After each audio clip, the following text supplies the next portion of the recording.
तर आता लाडक्या बहिणींना तर मकर संक्रांतीचं गिफ्ट मिळणार आहे आणि मकर संक्रांती आधी दोन्ही महिन्यांचे पैसे जे ते खात्यामध्ये येणार आहे। मात्र मोठी बातमी खाते वाटपासंदर्भातली, कारण नाराजी खाते वाटपावरून आहे। त्यामुळे आता आज नेमकं काय घडतं बघणं महत्त्वाचं आहे, कारण आज महायुती सरकारचं खाते वाटप जाहीर होण्याची शक्यता आहे। सूत्रांनी दिलेल्या माहितीनुसार गेल्या मंत्रिमंडळातील महत्त्वाची खाती त्या पक्षाकडेच राहणार आहे। यामध्ये गृह खातं भाजपकडे, तर नगर विकास शिवसेनेकडे राहणार आणि अजित पवार यांच्या राष्ट्रवादीला पुन्हा एकदा अर्थ खातं मिळणार अशी देखील शक्यता आहे।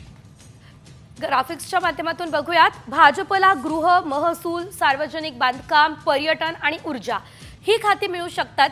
शिवसेनेला मात्र केवळ नगर विकास आणि गृहनिर्माण, राष्ट्रवादी अजित पवार गटाला मात्र अर्थ खातं, महिला आणि बालविकास खातं आणि उत्पादन शुल्क ही तीन महत्त्वाची आणि मोठी खाती मिळू शकतात। त्यामुळे आता शिवसेनेला केवळ दोनच खाती या ठिकाणी महत्त्वाची मिळताना दिसत आहेत।